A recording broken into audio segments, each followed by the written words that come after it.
Hello guys, welcome to my channel medi methods. देखो, आज हम बात करने वाले हैं। हमारे पास जो हिस्ट्री की थर्ड वीडियो है, इसमें मैंने तुम्हें ना, इससे पहले मैं तुम्हें दो वीडियो करा रखी है। उन दो वीडियो के अंदर मैं तुम्हें जितने भी क्वेश्चन कराए हैं वो सारे के सारे फुल्ली कवरेज है कि यहाँ पे उस क्वेश्चन के बेस पे तुम अच्छे खासे मार्क्स कर सकते हो। ठीक है, हम अगली बात करते हैं। जो हमारे कुछ कुछ क्वेश्चन है वो कहते हैं कृषि समाज में जाति का प्रभाव। ठीक है, जो कृषि समाज था उसमें जाति का क्या प्रभाव था। ठीक है, ये वाली बात चलिए। तो हम पहले बात करते हैं जाति आधारित श्रम विभाजन। देखो, उस टाइम क्या था कि जो जाति वगैरह थी ना, तो उसके हिसाब से लोगों को बांट रखा था। ठीक है, कि तू इस जाति का तू ये काम करेगा, तू इस जाति का ये काम करेगा, इस तरीके से। उसके बाद वो उसको बोलते हैं हलाल खुरन। ठीक है, उसको बोलते हैं महले जादे और निष्कर्ष कार्य में। ठीक, और ना ये एक कार्य के नाम बता रखे ये काम किए जाते हैं। अगला, राजपूत व जाट किसान सामाजिक स्थिति अलग थी। और जो राजपूत या फिर जो जाट किसान है उनकी जो सामाजिक स्थिति है, उनका जो समाज है वो पूरा पूरा अलग था। ठीक, अहीर गुज्जर और माली उभरते सामाजिक, और ये जो थे ना अहीर गुज्जर और ये जो माली थे, ये क्या है, एक उभरते हुए सामाजिक वर्ग थे जो उस टाइम ज्यादा आगे नहीं थे। ठीक है, काफी पीछे थे वो। ठीक, और देखो, सबसे पहले जो तुम्हें ना बहुत इंपॉर्टेंट याद रखे चलना है कि ना जितने मैं तुम्हें क्वेश्चन करा रहा हूं ना, ये क्वेश्चन डिट्टो लिखे हुए नहीं आएंगे। ये तुम्हें ना टॉपिक दिख जाएगा कि हाँ भाई, तुम्हें इससे पूछ लेगा कि हाँ बताओ उसके अंदर क्या है। क्वेश्चन बहुत बड़ा सा लिखा हुआ है, लेकिन तुम्हें उसमें आंसर इससे लिखना होगा। ठीक, अब सुनो। अगली बात करते हैं कि 16वीं 17वीं सदी में जंगलवासियों का जीवन कैसा था। तो शहद, लाख और फिर उसके बाद मधुमोम की मांग बढ़ी। ठीक है, उस टाइम क्या था कि इन सब चीजों की मांग ज्यादा बढ़ गई थी।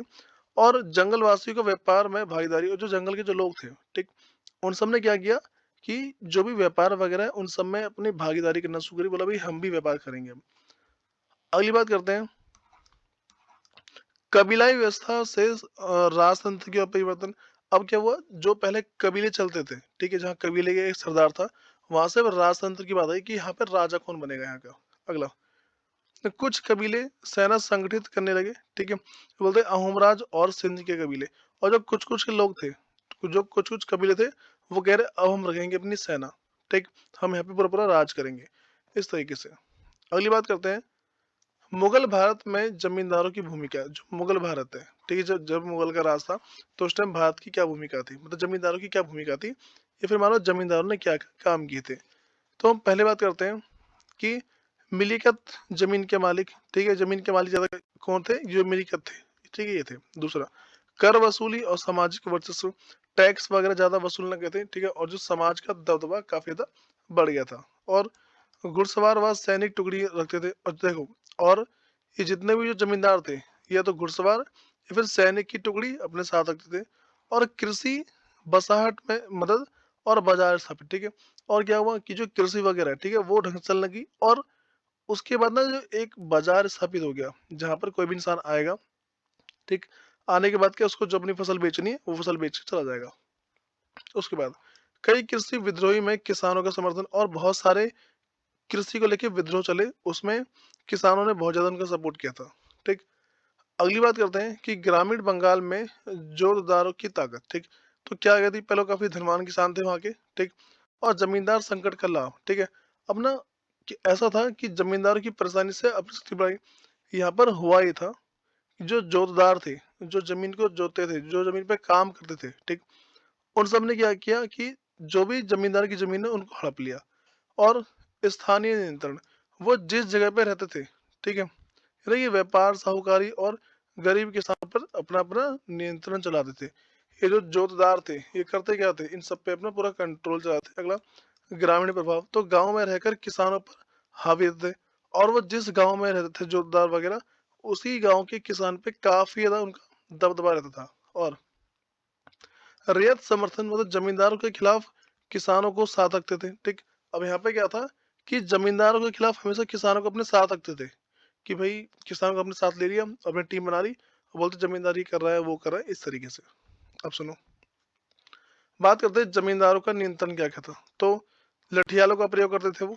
ठीक है, और रैयतों का सहयोग था। ठीक है, मतलब कि किसान नए मालिक को स्वीकार नहीं करते थे, जो उनका पुराना मालिक है उसी को लेकर चलेंगे। और फर्जी बिक्री। ठीक, एक ही सामान को कह रहे हैं बार बार नीलामी से सरकार को थकाना। अब मान लो ये सामान है, ठीक है, अब बहुत सारे लोग बैठे हुए सामने, ठीक है, बहुत सारे सामने लोग बैठे हुए हैं। यहाँ पे जो एक ना सरकार का आदमी है, ठीक है?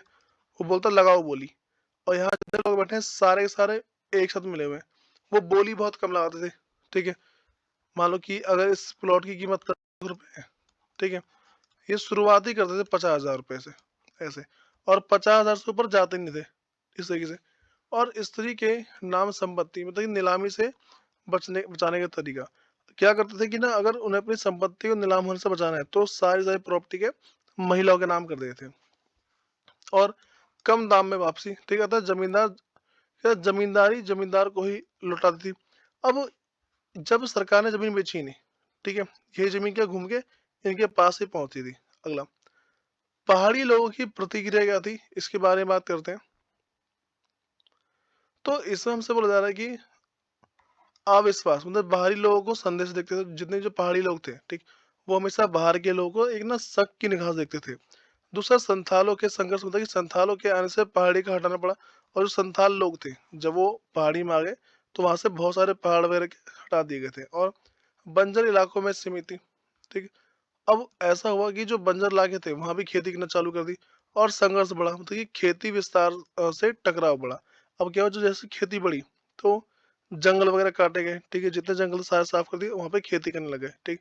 इससे क्या हुआ, किसानों के बीच में टकराव बढ़ गया था, ठीक है, और जो पहाड़ी लोग थे उनके बीच में टकराव बढ़ गया था, ठीक है, मतलब लड़ाई का माहौल आ गया था।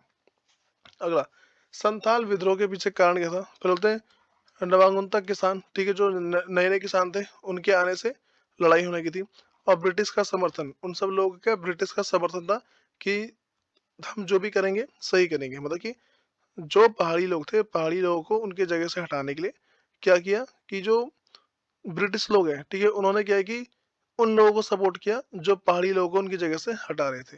अगला, जमीन का नुकसान, ठीक है, मतलब खेती की भूमि उनके हाथ से निकल रही थी, और ये जो पहाड़ी लोग थे, ठीक है, मतलब ये जो संथाल लोग थे, इनके हाथ से क्या है, जो इनकी खेत वाली जमीन है वही निकल जा रही थी। और स्वायत्ता शासन की मांग, इन्होंने बोला कि भाई हमें खुद का राज चाहिए, हम किसी और के दबदबे के अंदर नहीं रहेंगे, जो कि अंग्रेजों ने मना कर दिया था। अगला, 1855 से लेकर 56 विद्रोह, विद्रोह के बाद संथाल परगना बना, ठीक है, बोलते हैं कि परगना बना।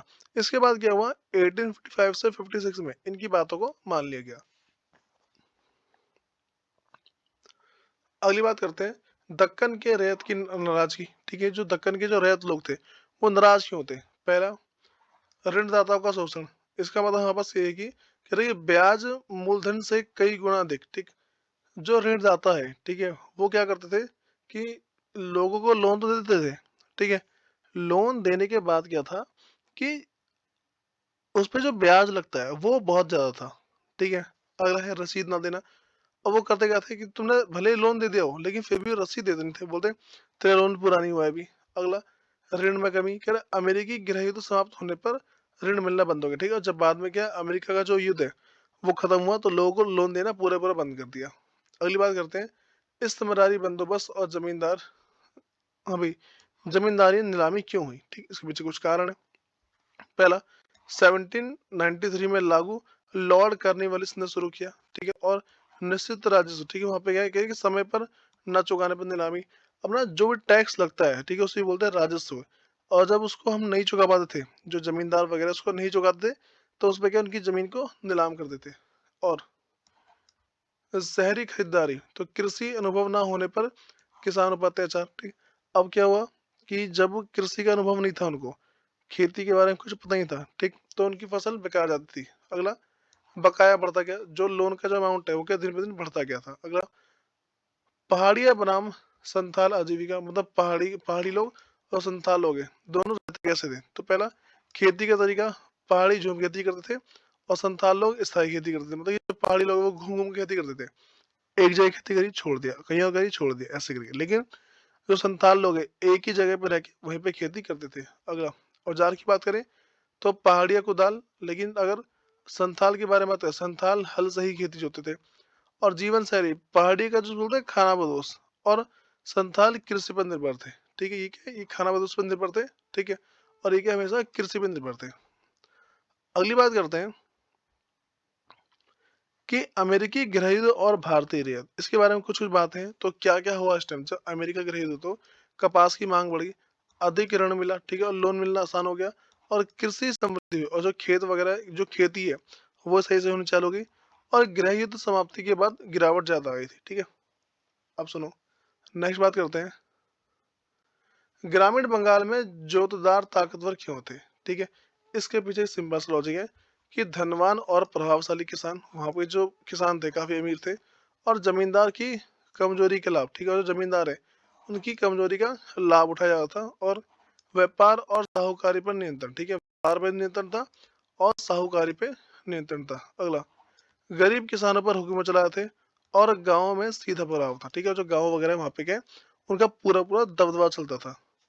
अगली बात करते हैं, जमींदार ने किसान कैसे बनाए रखा, ठीक है, कह रहे हैं जमींदारों ने नियंत्रण कैसे बनाए रखा। पहला, लठियाल से डरा धमकाया, ठीक है, मतलब कि ना मारने की धमकी वगैरह दी, और किसानों का समर्थन लिया, किसानों को अपने साथ जोड़ लिया कि भाई हमारे साथ जुड़ो, और फर्जी बिक्री कर बचाव किया, और स्त्रियों के नाम संपत्ति कर दी, और कम दामों में भूमि वापस ले ली सरकार से।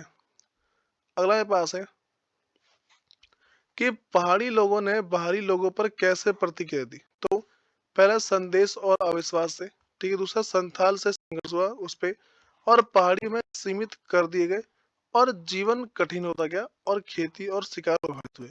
इन सारे सारे तरीके से प्रक्रिया दी, मतलब कि पहाड़ी लोगों ने ना बाहर के लोगों को कैसे दिखाया कि हाँ भाई हम परेशानी में, इन सारे सारे तरीके से।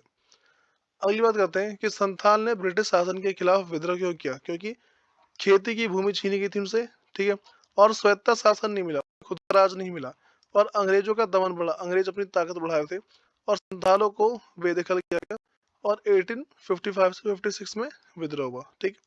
और फिर अगली बात करते हैं, दक्कन के रैयत और ऋणदाताओं को क्यों क्या कहते थे, दक्कन के रैयत ऋणदाताओं से क्यों नाराज थे। तो पहला, बहुत सारा ब्याज लेते थे वो, और ऋण चुकाने पर रसीद देते नहीं थे, और ऋण मिलना बंद हो गया बाद में, और साहूकार बन गए थे, और किसानों पर कर्जा का बोझ बढ़ता गया था, ठीक। अगली बात करते हैं, इस्तमरारी बंदोबस्त के बाद जमींदारों, हाँ भाई, ज, जमींदारियों क्यों नीलामी हुई, ठीक है। तो पहला, 1793 में जो लागू हुआ था नियम वो, और निश्चित राजस्व तय हो गया था इसलिए, और समय पर भुगतान ना हुआ इसलिए भी, और शहरी खरीदारों ने कब्जा लिया, और बकाया बढ़ने से नीलामी। तो ये सारे सारे पीछे इसके कारण थे।